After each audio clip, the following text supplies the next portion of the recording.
No one else sees the world the way you do, so no one else can tell the stories that you have to tell. This is a quote by Charles DeLint. Hello, welcome. My name is Cindy Kolbe, and this is a short video about why your writing matters. I'll share some writing tips and my favorite quotes. We tell ourselves stories in order to live. That's a quote by Joan Didion, and it's completely true in my experience. However, I really believe that we tell ourselves stories not just in order to live, but to live better. We live better by making meaning out of what happens to us, including tragedy and trauma. My 2019 memoir has tragedy and trauma. And I also recently signed a movie contract. A movie producer bought the movie rights to my book and is shopping my story to Hollywood movie studios. The Rehoboth Public Library has a copy of my book if you'd like to check it out. It's about the wild adventures with my teenage daughter after she was paralyzed in a car accident.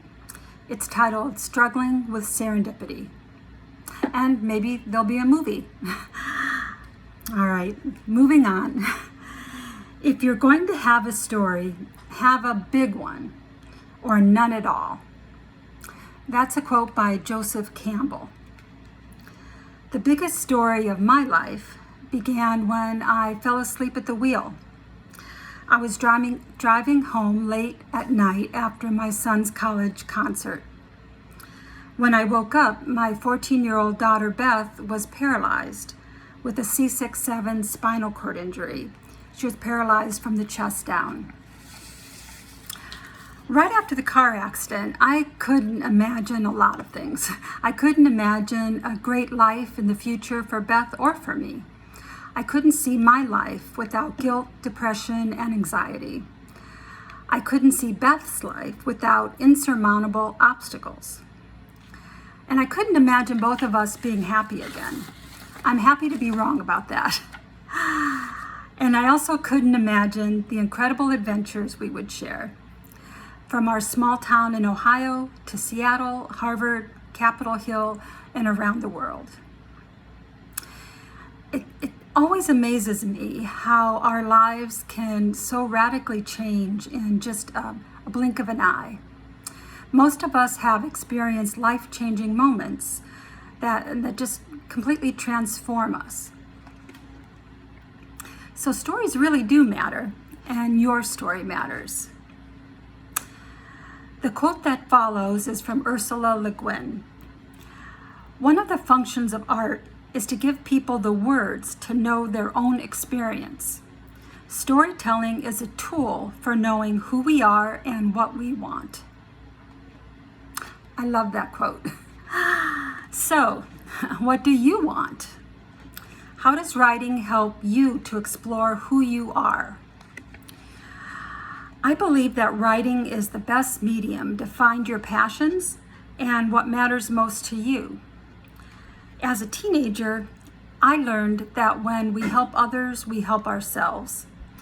I started volunteering for people with disabilities, and that led to my life's work, and more recently, it guided my writing. Passion makes life and writing better and keeps the reader engaged.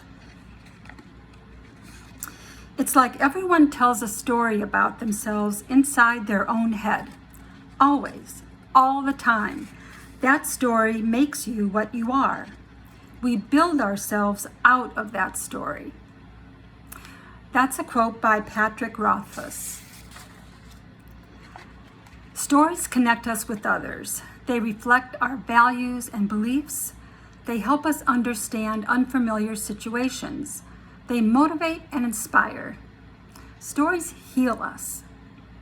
They also share hope and ways to thrive. We are all storytellers. Storytelling is about connecting to other people and helping people to see what you see. That's a quote by Michael Margolis. There are so many different ways to tell a story. Have you heard about This Is My Brave? It's a mental health nonprofit I discovered 2 years ago. The nonprofit hosts shows across the country where we share our mental health challenges. This Is My Brave now has shows that include high school and college students. I deal with depression, and I told my story on a stage in Washington, D.C. with 10 other storytellers. Each of us took a turn at the microphone, and one sang an original song. The audience in that theater was all in. Every story was told from the heart. Such a powerful experience for all of us telling our stories, and for the audience as well. The message that night came through loud and clear. You are not alone. None of us are alone. I saw a Facebook graphic that said, "One day you will tell your story of how you've overcome what you're going through now, and it will become part of someone else's survival guide." I love that. But what I haven't talked about yet is how to write your story in a compelling way so that others will want to read it. So here are a few quick writing tips. Most books and all kinds of stories have a story arc with rising action, conflict, falling action, and a resolution. The resolution often involves some kind of transformation. Every detail you share in your story, in your written story, should be included for a reason. So it takes some thought before you start. Also, start with a hook. The beginning sentences should be particularly interesting. Spend a lot of time on those. You want to hook the reader from the start. Then decide on the essence of what you need to say. Take some time to write a few compelling sentences that summarize your story without giving everything away. Look closely at those sentences and choose the best words. Make sure that your summary piques interest. You can take a look at book covers for inspiration or book descriptions.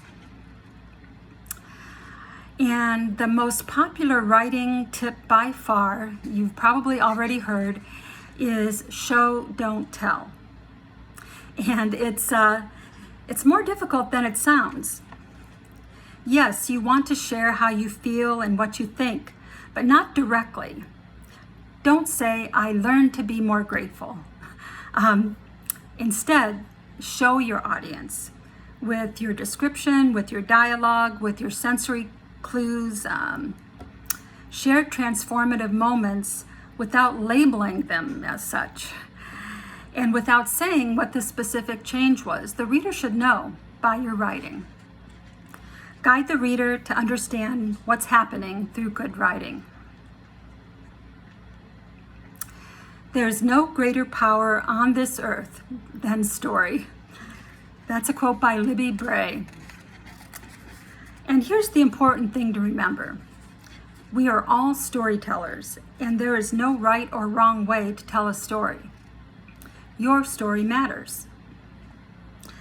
And I'm going to leave you with the best writing advice I know from Susan Sontag. And this is it. Love words, agonize over sentences, and pay attention to the world. Happy writing.